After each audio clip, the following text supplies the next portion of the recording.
2.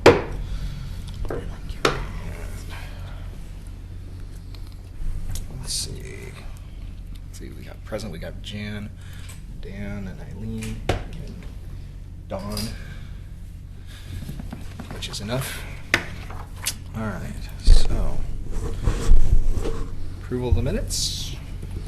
I move that the minutes of September be approved as presented. I second. All in favor?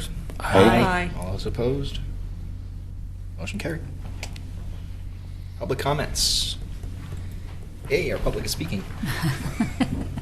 Eagerly, too. Hi, everybody. Linda, Van Hefferbeek, Oregon City. Yay for you guys. Yay for the library. Yay for a wall.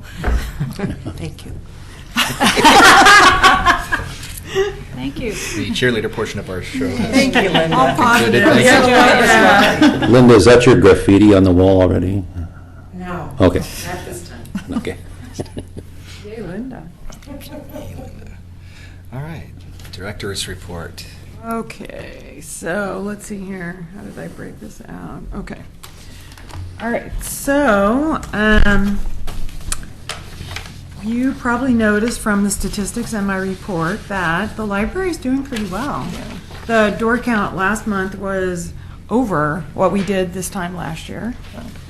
Our circulation was a little bit less, but again, we're in that nice range where even though we're under construction, it doesn't seem to have had this huge impact on what's going on. In fact, there are some days when we just really feel extremely busy. So that's great. That's great news. We have added another e-content provider, which is 3M, and they are providing downloadable ebooks and downloadable audiobooks, and they're way easier to use than Library to Go.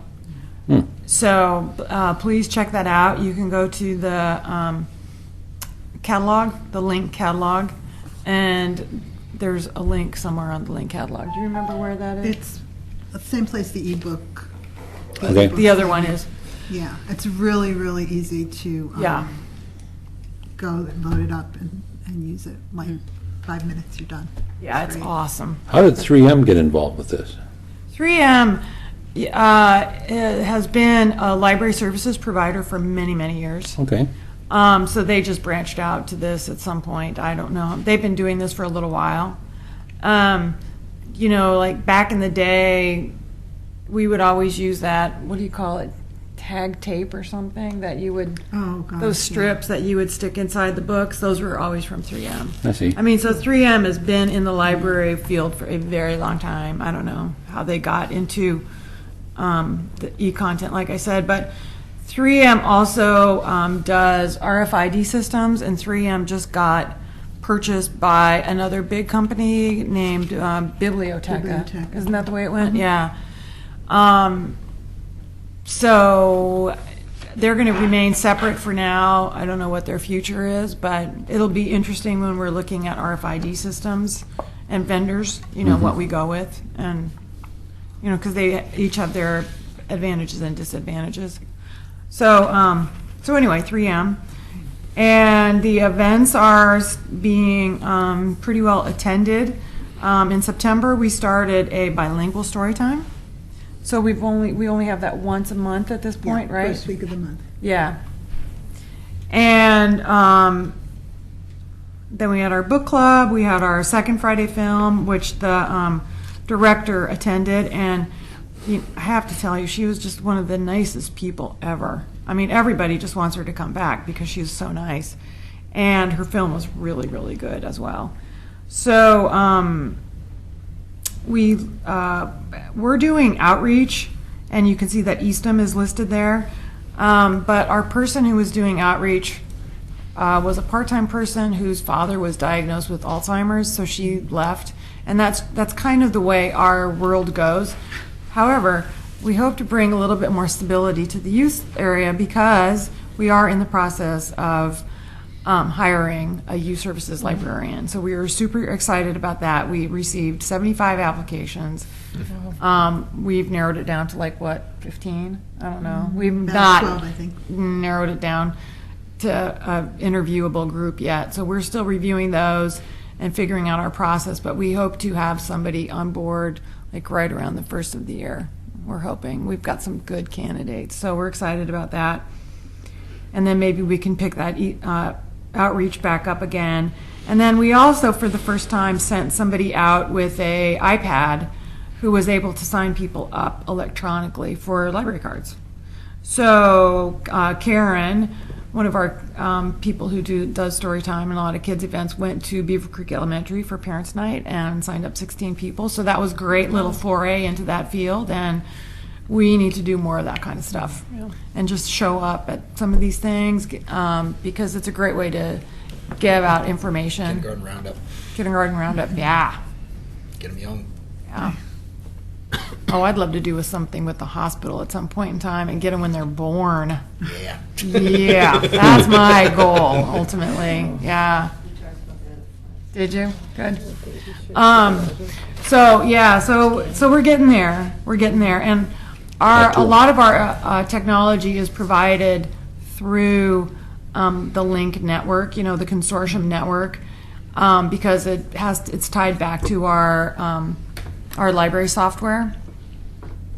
And so when they're successful, we're successful. And we love the network director, Greg Williams, who used to be a reference librarian at Westland. He is just doing an awesome job and has hired some fabulous people. And in fact, they just moved into new offices up at the Red Soils campus. So now they have a great office up there, which they deserve. And it's large enough that they actually could house a centralized automated materials handler. So imagine like a really big conveyor belt system with lots of bins. That's what the books drop into.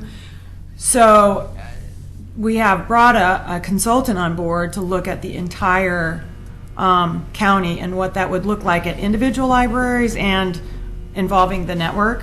And if the more work we can ship off to those guys in a centralized way, the less work we have to do, and the more efficiency and use and functionality we get out of our equipment. So, for instance, if we had, let's say, a conveyor, an automated materials handler with like 5 bins, and we didn't have to designate one of the bins for all the stuff that's going elsewhere. I mean, how would we do that? Not elsewhere, but The holds. well, so like right now, when something comes in and it has a hold on it that, or it belongs at another library, then we have to put it in a bin that is labeled for that Whereas library, right? you should have an automated system that can read the barcode on the thing and go, oh, this has got a hole, it's got to go to this library over here. No. Yes, but what we really want, we don't really care where it's going. We just know it doesn't belong in our library. Okay. So if what we could do is get that sorting of other materials to happen up at the network, and they took care of like, it goes here, it goes there, da-da-da-da, and we just like send them one big massive glob of stuff that says, you sort that out, then all we have to do is have one pile instead of 12 piles. You want So- like here and other. Yeah, exactly. it's And like then not on the stuff on the here, then we can we have more bins to break out those. So if we have 5, we can have one other, and then we can have 4 here. As opposed to it just gets way less complicated if we can get them involved in doing a bunch of that sorting work. So we're really excited about the possibilities. And what's exciting is it's all coming together at a time that not only impacts our building to a great, huge deal, but I mean, the staff at Network is really in place to deal with this, and they're excited, and we're all working together really, really well. So there's a lot of exciting things happening in the Link system just because we've got good people in many, many places, and we're all working together. And we want to make it a more consistent library experience for the users and consistently good, you know? So we had our first all-staff training day, all countywide, in about 10 or 15 years on Monday. And it was up at Clackamas Community College. It was just fabulous. We had like 200 people. That's how many people are employed, either full or part-time or on-call or whatever. And we all made sure that the on-call people, even if they only work like, 6 hours every 6 months, they were invited because we want everybody to hear the same message. And we mostly focused on, we had this guy come in, his name's Aaron Schmidt, and he focuses on user experience and user experience design. So they call it UX, is what that is called. And it's thinking about everything you're doing from the user point of view. Because whatever you do repeatedly, you start thinking about it like from your point of view and how you use it and what suits you. And so we tend to get actually very library focused as opposed to user focused. So it was really great for all the staff across the whole system to be thinking about what can we do to make it easier for people to use the library. Like, what do they need? Where do we need to be? Because we're all kind of in a rut after using and being places for certain systems grow up around like technology, for instance, right? Or city policies. And some of those you can't get around them, but some of them occasionally you have to poke back at because things change or people change or whatever, and you can change things to make it better for your user. So anyway, that was a huge success on Monday. That was really, really good, and we're going to try and do one of those once a year at least now, from now on out. So that was great. It was Banned Book Month. That was good. We have Gina, our reference librarian, who can whip together a display in about a half an hour, I think, and it looks better than anything we've had for the last, since I've been there. She's really good. She's excellent. It was good stuff.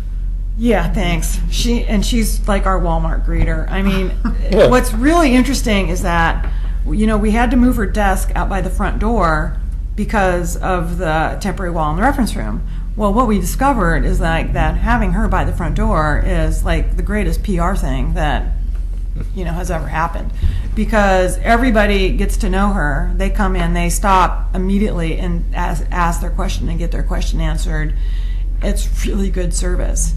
And so in the new building, it's not going to be right at the front door, but it's going to be pretty close in that room. Definitely within view, where as opposed to where she used to be, it was way out of view. And the checkout people are good, but they're not as accessible, So anyway, it's just kind of what you learn serendipitously by having to do something different because circumstances change, has been really enlightening. But she's a fantastic staff, so we're trying to find her clone for the youth services position, and then we're just going to turn them loose, just go, just go. So, I mean, for instance, like 2 or 3 weeks ago, she went outside for a while and she saw this group of kids across the street at Atkinson Church. And she's like, "What are you guys doing?" She's like, "They were like, well, we have a support group in this room in the church. We LGBT support group." And Gina comes back in. She goes, "Did you know there was that group over there of teens?" And I'm like, "No, it sounds like they're ready-made for something. Because it's hard to get teens in the library." She's like, "Well, what if I start doing a book club with them, a book group with them?" I'm like, "Run with it, fly with it, see if they're interested." So they love the idea. They love the idea. It's like right across the street. So, I mean, that's the kind of thing that you can do when you have people who just keep their eyes open and see opportunities and seize upon them and are willing. So we have, it's just great. We're very, very enthused. So it's all good. And so it sounds like by putting her there, that kind of concept of looking at it from the user's perspective just kind of played out by having her close. And there's somebody quickly that you can ask a question of versus feeling like, oh, I don't know who to ask, and they're way in the back. Exactly. If she's an very open kind of. She's a very open, and we need more people like that in the library where. It's the people who are attracted to work in libraries tend to be kind of the introverted type, but we're kind of moving away from that because obviously it's a public service and we need very customer service oriented people. Obviously. It's obvious, but it's not always in the bucket of skills that they bring as far as personality wise. Not that they're not willing. It just, and she's just ideal. She's just ideal to bring that enthused. I'm here for you. Thanks for stopping and talking to me. I will talk to you as long as you want to talk to me. It's just great. So anyway, that's going great, and you can see our programs for October. What's half over, but they've been going well. Let's see. I put a flyer in front of your space for the talking about dying. That's a special partnership that Oregon Humanities, who does the conversation projects, they got together with Cambia Medical and have brought this or are bringing this program to only 30 libraries in Oregon. And we're one of them. They needed people, and I said, sign me up, we'll try it. They're like, just do your best to get 10 people in the room. Well, the person we're having come, they're people that all work in this field, whether they're in, hospice care or therapy or whatever. So they're good facilitators. Her name's Andrea Kano, and they had like 40 people someplace on the coast, Astoria or someplace like that, show up. So I'm hoping that we can get 10. So if you're available, please come. It's kind of one of those topics that nobody wants to talk about dying, but everybody should talk about dying. I think you should put some pints with it. Some pints with talking about dying. Yeah. If you brought some, I wouldn't kick you out. All right. So speaking of pints, we did have our Pints from the Past event at Singer Hill Cafe. It was wildly successful to the point where we had like success problems. We had to turn people away, and we hadn't really thought that problem through. So like Linda had to stand in line for half an hour before she knew she wasn't going to get in, kind of thing. So we want to try to address some of those things, but there are not a lot of large places in Oregon, a city, and we did manage to cram in about 100 people probably. Yeah. It was really fun. It was really good, but we do want to consider other locations just because of size. So I'm working with Claire Blaylock from the Clackamas County Historical Society. She's our partner on this, and then Christina Gardner Robertson, I guess her name is. I always flip them. From Oregon City Planning Department. Our next speaker is going to be the archaeologist from the Willamette Falls Legacy Project.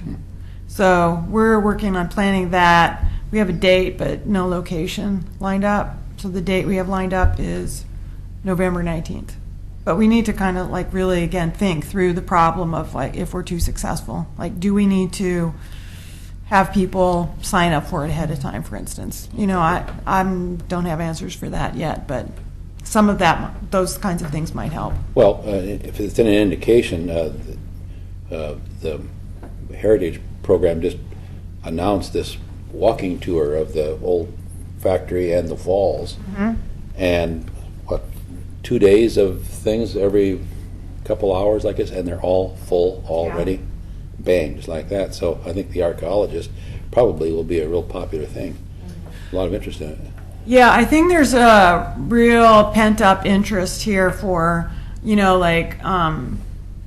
being comfortable, eating and drinking, and listening to topics that are of interest. Stories about the area, all that kind of stuff. Good for me. So, yeah, it's like I can find no drawbacks on that. But if you can't get in, or when you get in you're not comfortable, or when you get in you can't get your food, or what, that makes it not fun. So, it makes it a lot more complicated to do these kinds of programs than just having something at the library, which is complicated enough, even when it's straightforward. This gal that talking about dying, she's like, I need an easel, and I would like the chair set up in a semicircle. I'm like, oh, I love you. That's like so simple. That's like the simplest thing ever. Usually I'm setting up, the projector and the this and the that and the speakers and the microphone, and there's a lot that goes into like almost any program. And it might be easier at the new library because there will be the community room that's got that nice setup, but still you just have to address all that And then when you add food and all that stuff into the mix, it just is, just more. But it makes it great fun. So, so let's see. I already told you about Link. Oh, yeah. So LDAC is the Library District Advisory Committee.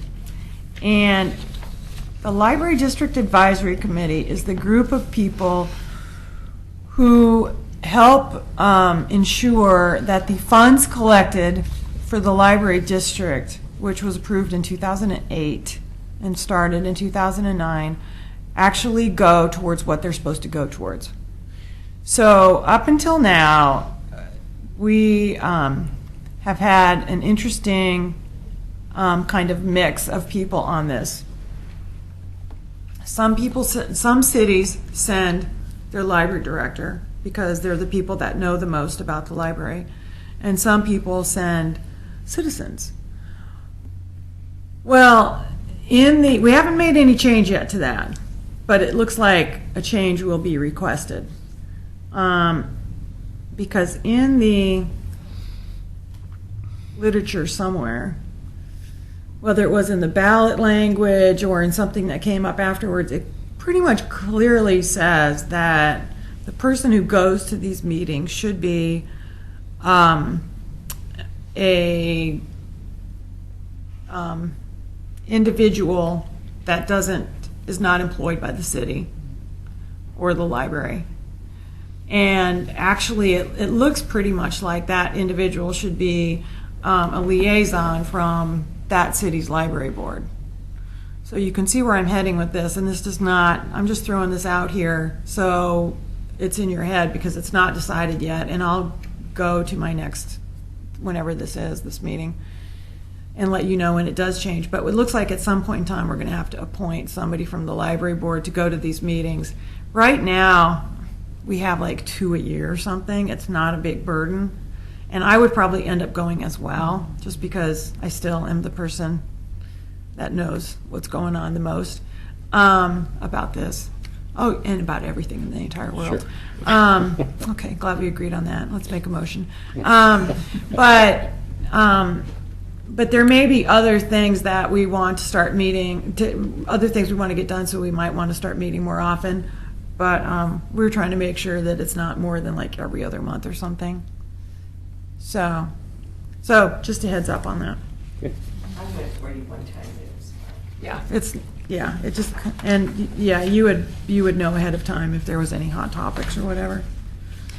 Can I go back just to Yeah. the link that, remind me again, RFID stands for what? So RFID stands for radio frequency identification. So in addition to the barcode that goes on there now, it's like a little tag. It's like a little round thing. And it's got, if you peeled it apart, it's got the little radio wire, the little copper wire in it. And so what that does is it gets attached to the item in the catalog, so that when it gets read, then the catalog knows it's this item and it's checked out to this person. And so those are like basically the 2 bits of information that's ever, and then the security in it is either on or off.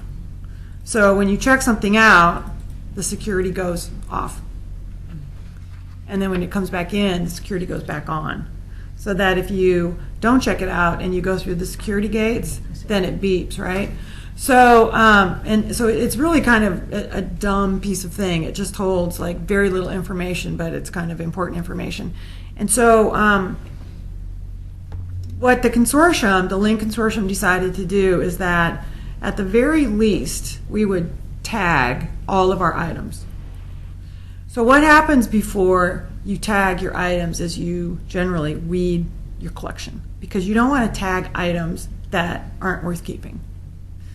So as you know, we've been like weeding, and it's a constant thing. And that's why the bookstore is really awesome, because we can like feed the books to them that they can potentially resell, and then our other books go to Better World Books that don't go to the bookstore.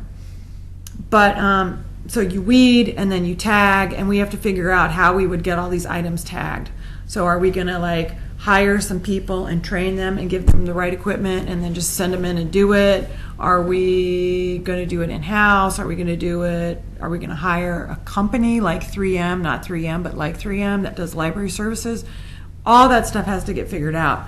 But what we started with was the consultant who could come in, who's really familiar with all of RFID projects, and come in and make some recommendations about vendors, about sizes of automated materials handler, which is the conveyor belt thing. So everybody agreed to tag all their items so that the items could go between all the libraries, because it's not going to work if not everybody does that part, right? And then after that, every library can make up their own mind about equipment.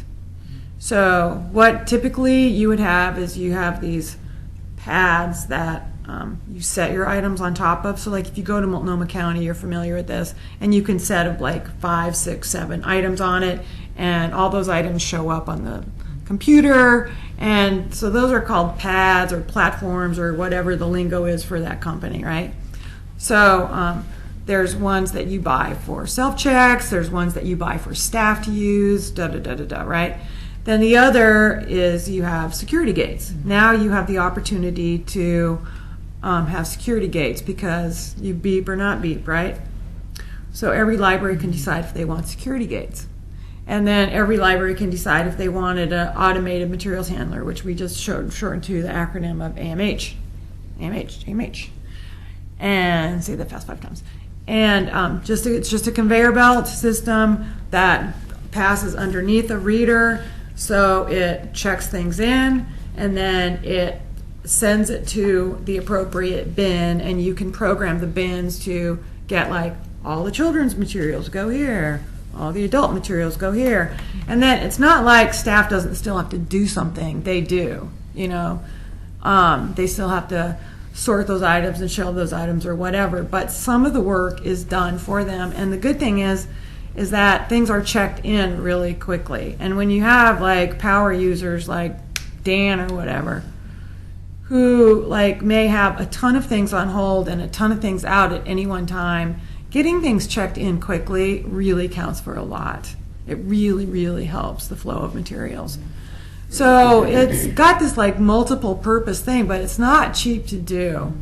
But when you're a late adopter, the great thing is that all the kinks have been worked out already. It's been around for years. When I was down in Eugene, they had the system. And the funny thing about it was they decided to install this huge materials handler after they built their brand new library, when they hadn't adapted that room for the materials handler at all. And it was like the noisiest thing in the world. So, everybody that had to work in that room then had to deal with that, and then it took up all this space. But things have improved a lot since then. They've gotten a lot smaller, they've gotten a lot quieter. So, it's just a no-brainer to do it. We have to do it to some degree. So it's going to be really interesting. So this is the first step of getting the consultant. And then it was really great timing because right then was when the architect and the contractor needed to know like the width of the gates, because like there's wiring that comes up from the floor. Yes, I need to know where to. And ours comes up through a wood floor at the point where we have like actually all of our gates. We don't need to worry about the Carnegie at this point, but the new building. And so we were able to get specs on that from this consultant, which was really helpful. And what was better is even better is that the specs for one company as far as gates are going to be pretty much like the specs for any company. That's not true of every item, but for that it was good. So that's RFID. It's a pretty big deal. Yeah. We have like a chunk of money set aside for it, like over $200,000 set aside for it. Yeah. So we're hoping to get that done. All right. So any Thank you. more questions about like statistics or? I'm sure I'm not telling you something, but. Right. How about a quick question about volunteer hours? Are you where you want to be right now for the size of the space and so Oh, on? no, most of the volunteer hours are from the Friends bookstore. Oh, Like, we have 8 volunteer hours a week or something at the library, or less. You We know, average about less than 20 a month. yeah. No, we have a bunch of people who would like to volunteer for us. And, you know, the space is like so tiny that we're just not there. so it's where you ought to be right now.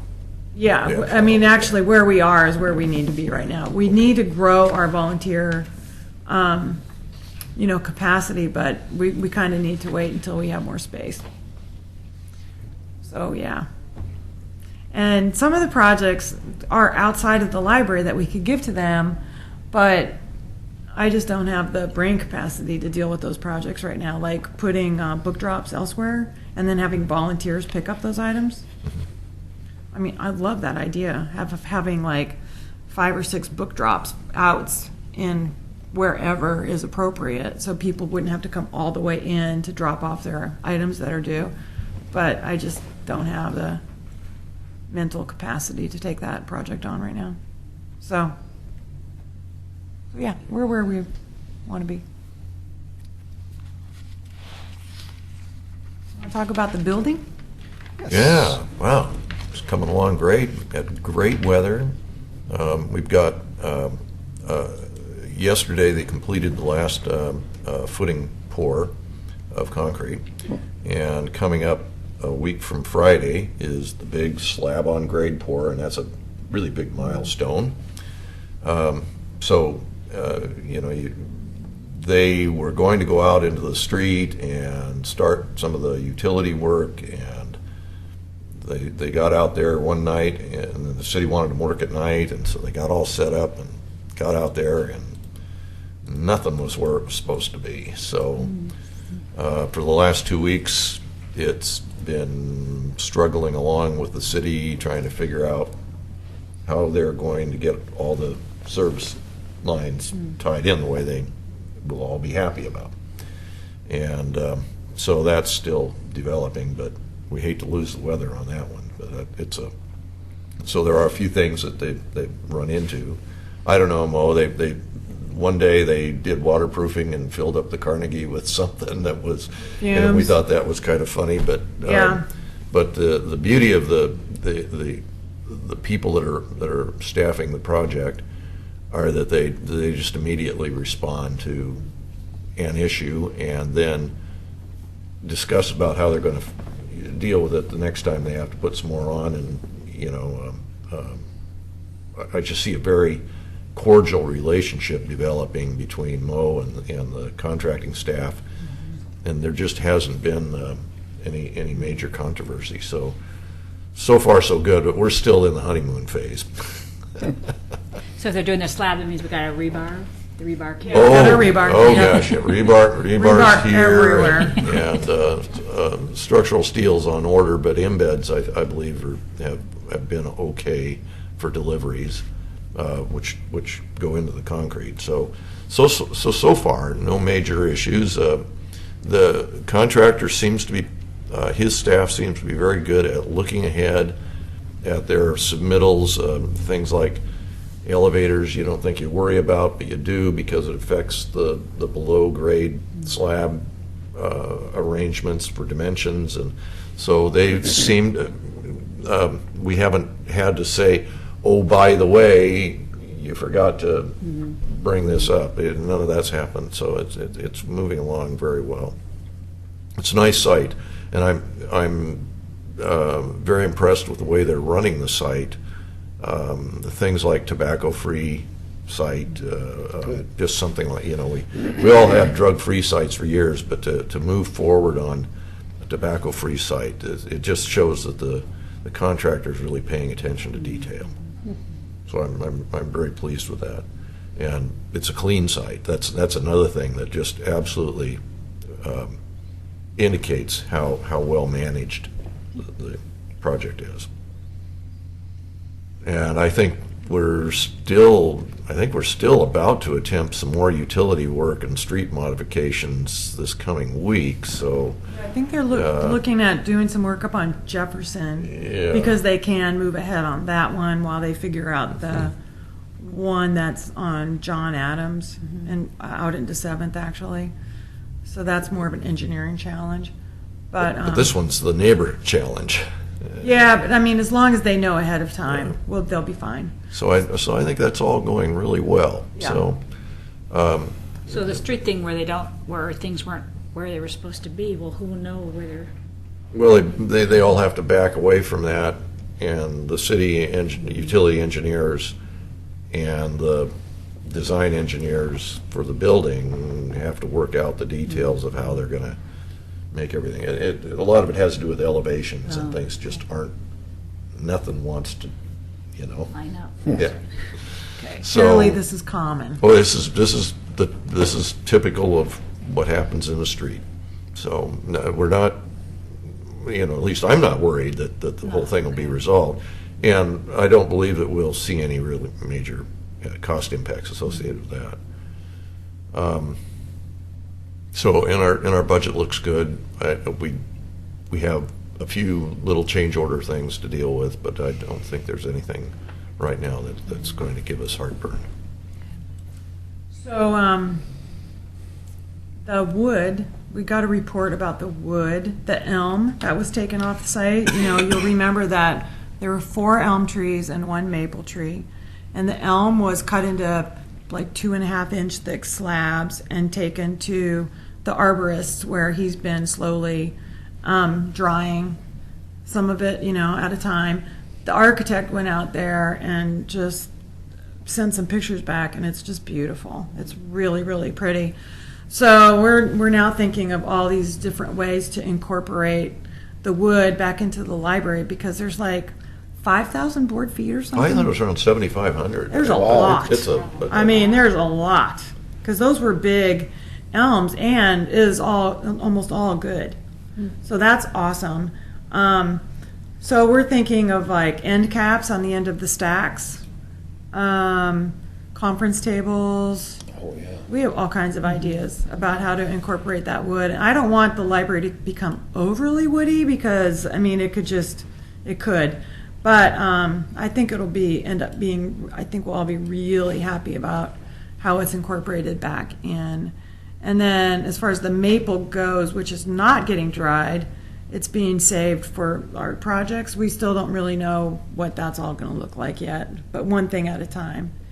And the Public Art Committee has been moving forward. We sent out RFQ for 2 projects, and one of them, the big one, is for hanging something, like a sculpture or something, in the 2-story foyer. And then along with that, the windows that are up high, up on the 2-story height, out like above the Carnegie part, that's on the outside of the foyer, there would be a pattern or a frit or something that would tie into the sculpture. So the same artist would just do the design for that, and we do the manufacturing, but they'd come up with the design. So that's one project, and then another project is something at the entrance to the children's area, which we're pretty fuzzy on what that would be, but that's why you ask an artist. So they, we had a meeting, the artist came yesterday just for kind of a non-mandatory look around and a tour, and get the opportunity to ask questions and stuff. So that was yesterday. So we think we're going to have some really good artists apply for this. And they don't, it's an RFQ, so they just say, here's why I'm qualified to do this project. They're not designing specific response at this point in time. So that's going successfully. What else? I wonder on the trees and the wood, if it turns out that's more than what you can use, if we could auction it off. I mean, as slabs, Yeah, people do maybe. that, or have something made and auction it off as fundraisers. People might want to. Maybe. Yeah, I kind of thought we should maybe make it available to the the police or the public works for the buildings that they're gonna be building would be another another thing. I don't really know, what is a good resolution for that. So I guess we're gonna have to kind of see how much we use first. I can't imagine that we would use all of it, though. I don't think we'd use all of it, but I imagine there are a few rules about it being city property and how it can be disposed of. Oh, yeah, I'm sure. We'd ask those right people to get that Or answer. could be outside in the park peeps. Yeah, maybe. Yeah. So, Right now, it's just roll up your sleeves and get as much done as you can while the sun shines. yep, And they're doing that. but it's definitely looking like a building, which is very exciting. You can really see where it's gonna be. Yeah, very exciting. So, other questions about that? Okay. All right. Then on to the standards review. So, so last year, I provided you with a kind of a score sheet that I redid this year, but this year we have the added category of ethics, which is B. So that's how you can tell this year's from last year's. For me, I should have labeled put a year on them, but I didn't. And I'm not sure, I didn't really take the time to go back and through and look at these completely. Some of this is, again, not going to be greatly improved until we move into the new building, because we can't say that we've got it when we don't have it, So the facilities thing, for instance, is not great. I did send out the entire standards. You got that, right? Yeah. So you could see what I was trying to respond to And this is a specifically. yearly? This is a yearly? Yeah, this is a standard? yearly thing. Okay. So this is generated by the Public Library Division of the Oregon Library Association, and we rewrote these in 2013, 2014. And then this last year, we revised them to add the ethics aspect of it. And it's a non-mandatory thing. There's really in Oregon no bite to this, which is frustrating for some people, but so it's no more than really a helpful guide, depending on what you and your board decide. But there's no withholding of funds from the state or anything like that. There are states, every state does this differently, how they, some states even certify staff. We have nothing like that here in Oregon. I think in Washington they do. We've got nothing like that. And our state library is wonderful, but it's not like they give us just oodles and oodles of money that they could then turn around and say, we're going to withhold that money if you don't have, so many books per person in your service area. So there's no bite to it. Do you know what I mean? So it's something to help you, each library, understand that the Oregon community believes that these standards, if you have achieved these standards, then you will be providing good library service to your community. So it's kind of the vehicle to get there in all these different areas, which then overlap. And we've committed at the Public Library Division to review these every year now, because technology changes and stuff like that. And one of the things we did when we revised these in 2013 is we took out the space requirement. So there used to be this little formula that nobody could determine where it came from. And so I'm kind of like, I can't justify having it if I don't know what it's made up of. But it was so much space per each user in the library district. So let's say 1 foot per user. So if we had 54,000 people in our library district service area, then I should have a building or buildings that would be 54,000 square feet total. So it seemed very arbitrary and not useful. So we tried to make it more qualitative. And as you know, it's a lot easier to adhere to quantitative than qualitative. But we're trying this out. So that's what these standards are. And I think it's a really good exercise for, like, I spent a few hours on these, and it's really good for me to go through them and be reminded, like, what my goals should be and what we're not doing. You know, like, I'm really excited, for instance, to have the youth services person come on, because we really need that kind of expertise on a regular basis, full-time, planning our programs, overseeing that in youth services. That's absolute huge thing that libraries do, so it's an absolute requirement. So this is a really good reminder for me what I'm shooting for. And I don't, you know, it's probably good for you to see what the professional community thinks libraries should have.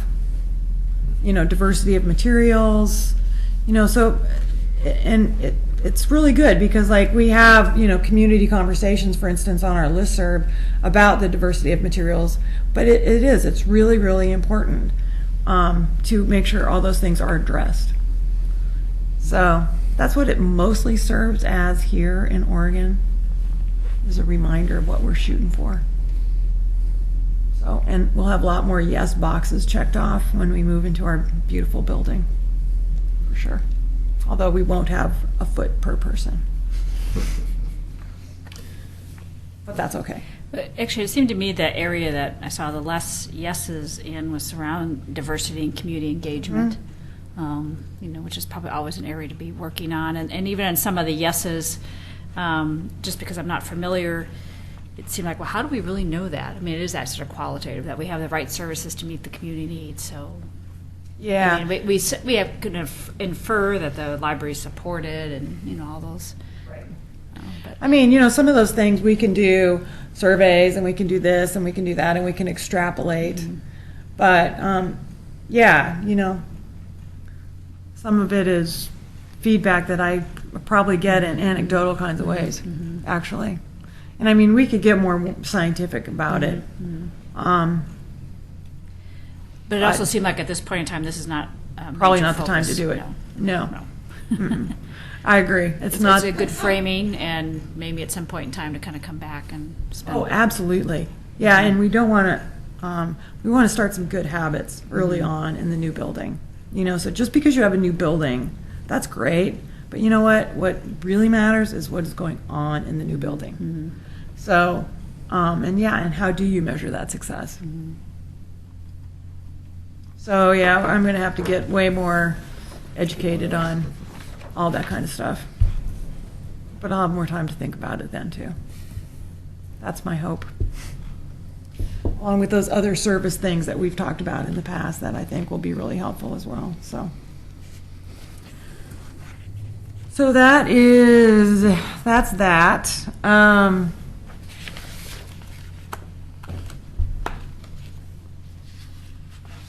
Anything else in that area? Questions?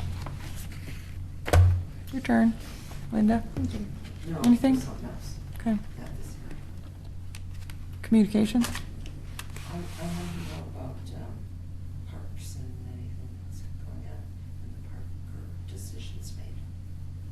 Why don't you come up and ask your question?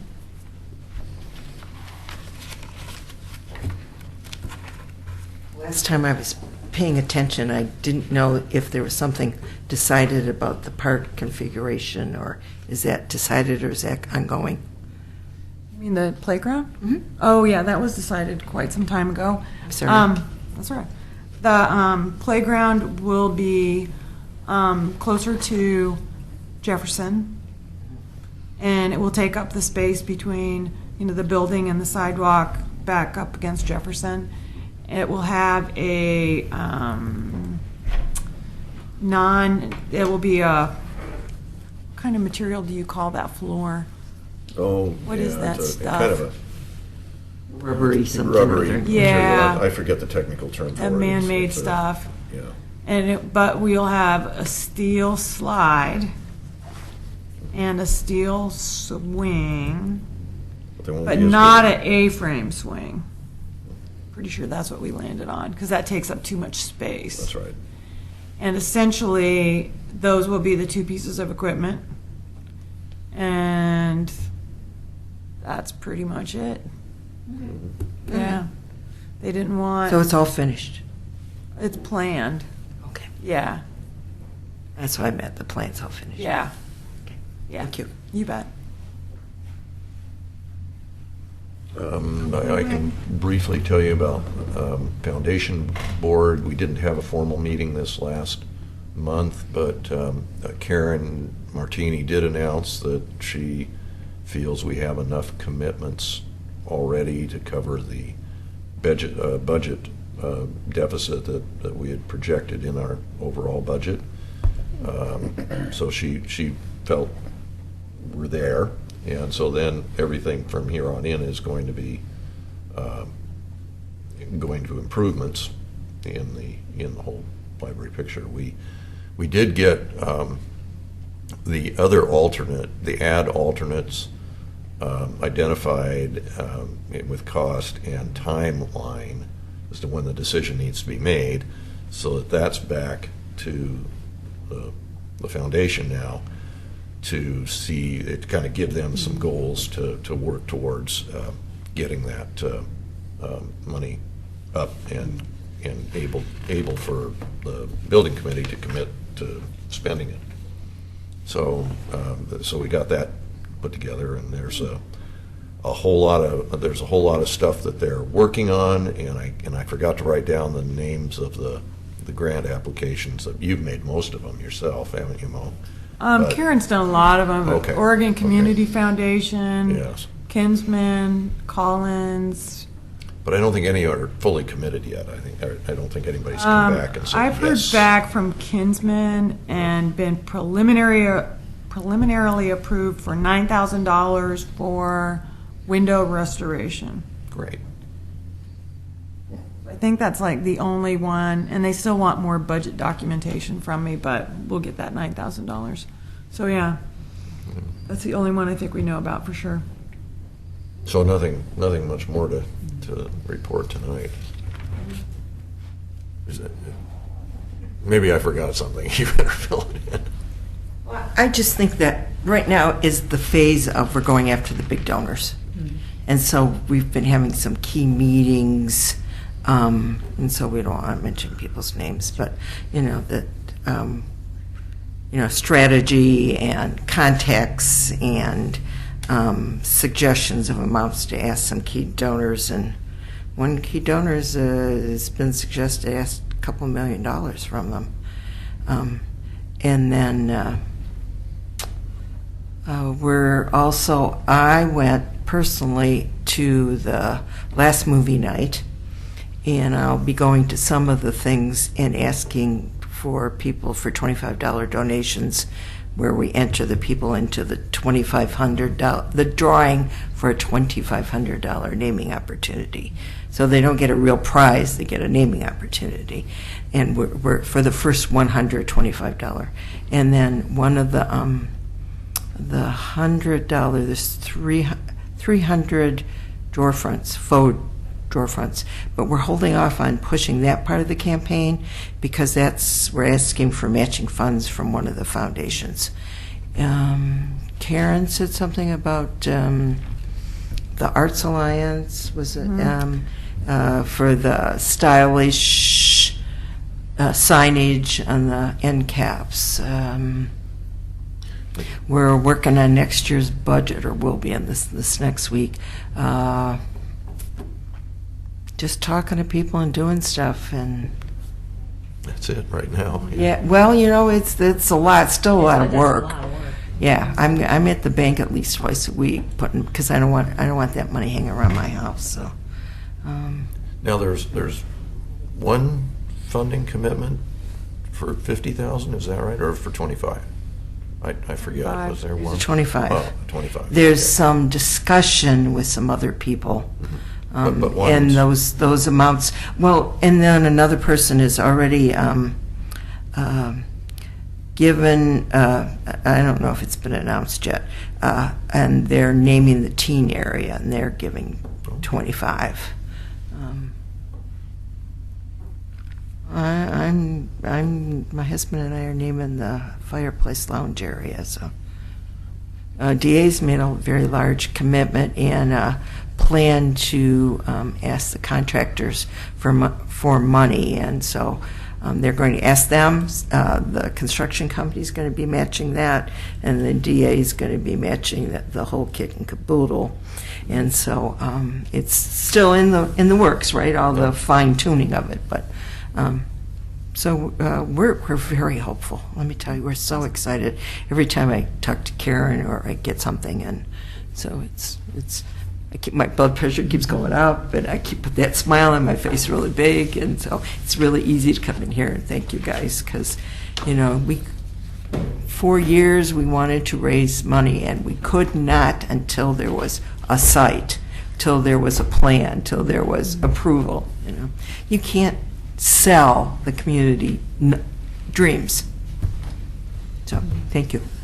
I lost track of the decision around the policy on naming. That's done, right? Yes. More or less, yeah.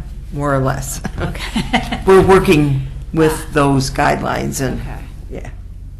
Because I If remember there were there's some a- issues between the city and kind of just, so.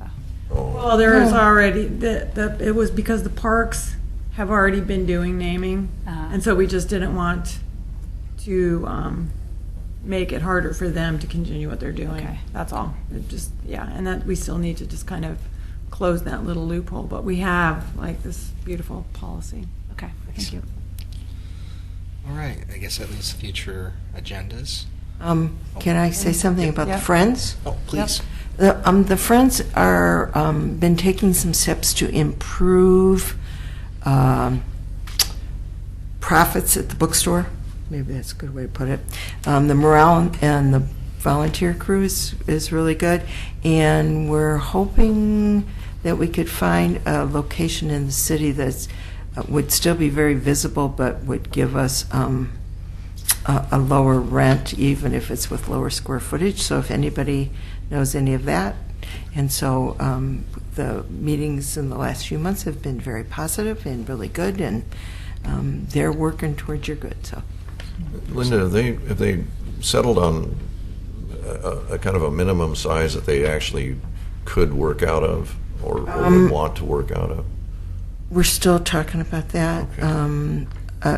The number of 1,500 to 2,000 square feet's been kind of It's thrown pretty big. around. So- Yes, That is it pretty is. big. What's your current size? Almost 3,000 square feet. Yeah, that's a lot. Yes, because our bill is over $3,000 a month. And it's a very beautiful bookstore. But I know that a lot of used bookstores I've gone into are not very beautiful, and they make more money. Has the construction out here hurt your trade? Oh, sure. Yeah. Oh, sure. But surprisingly, we're talking about still there's people coming in. Yeah. We're still done, it's not, we can't distill one factor or another right now. We have a number of factors going on besides that. And so it's hard to see sometimes where you can name it's that particular factor. Well, when I collected books this summer from the garage sales, I had a heck of a time getting I them agree. in the door. Well, I know, and I know last month Steve came and brought me over here, and the street was closed, and we had to go even get in this building. So, and it's only across the street. So, For the future, are you going to still stay connected with the Art Alliance group or not. whatever, or are they gone? Trag is Trag, gone. Yeah, Trag, okay, Trag is in Singer Hill. okay. So the square footage you need probably doesn't have to be as big as it Unless we get a was. partner, which is the other. Okay. Yeah, I don't think we need, the people that work at the bookstore would think we do, but I don't think we need 3,000 square feet. And then the last question, is that something that has to be right in proximity of the Carnegie? or No, but it could has to be elsewhere in the it city? has to be someplace where we have high traffic. Yeah, thinking about So Hilltop. something up closer to, say, Safeway, that that end of things. There could be, yes, there's, there's a number of high-traffic areas, but you need patrons, and you need them sometimes on foot, or good parking, or, Yeah, I know that Lori's does fairly good foot traffic business up there. And, obviously competitor, but Who's that? That's So Lori's it's a- Book Exchange. Book Exchange. Yeah, but sometimes, Honestly, I don't know where it is. many businesses are fairly closely located to a competitor because they complement each other. Right. That's the McDonald's being where it's at. Right. So, there's lots of junk behind it. You don't want all. That's as much as you want to know. Thank you, Linda. All right. So, future agenda. Little block of stuff. I do know that we've got positions opening up. Oh, that was what I wanted to mention, yeah. DA, are you going to come back to the board? Well, I'd like to certainly work through the rest of this process. Okay. And Good, I didn't have to do any arm I twisting. meant to ask, I need an application and all that, You right? do have to apply, you have to reapply, yeah. Okay.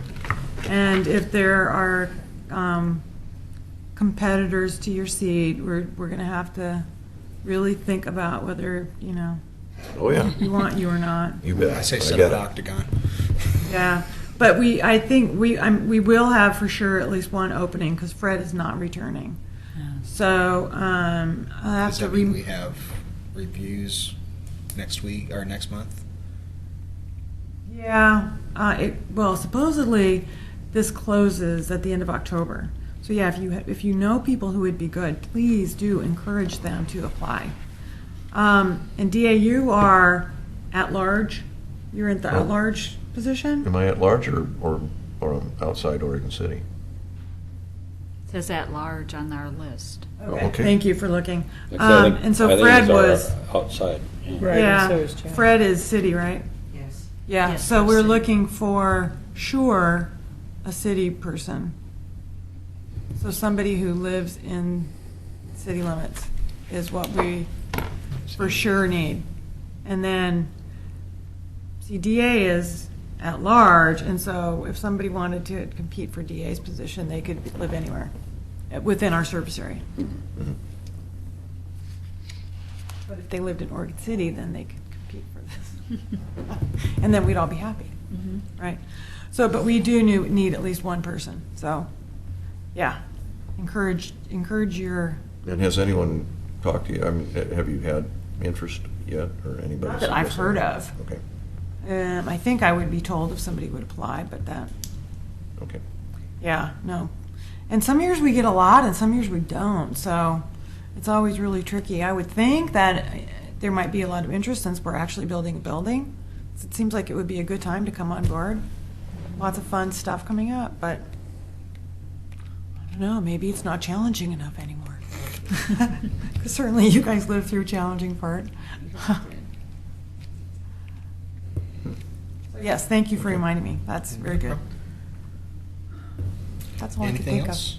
That's all I can think of right now. All right. The next meeting, Is in November. Yeah, it's Veterans Day. Oh, that's what we're going. thanks. That completely blew by me. Week after? Well, I'm going to have to get in touch with the city and find out when this room is available, either before or after, and then coordinate it with you guys.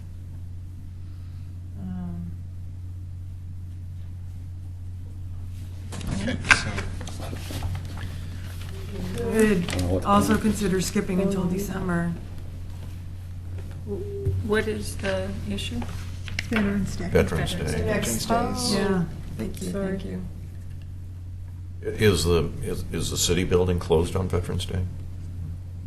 Yeah, the city's closed on Veterans Day. Yeah, library will be closed. Everything's closed. We could meet in the job trailer. We could, if you want me to come in and work on my day off, yes. And that would be fine with me, but that's difficult we could, yeah. Let me get some more information about that. I did Okay. not, that completely. You know, if that's my biggest failing tonight, that, I can live with that. That's right. All good. Hopefully you guys can too. All right, so we'll figure that out.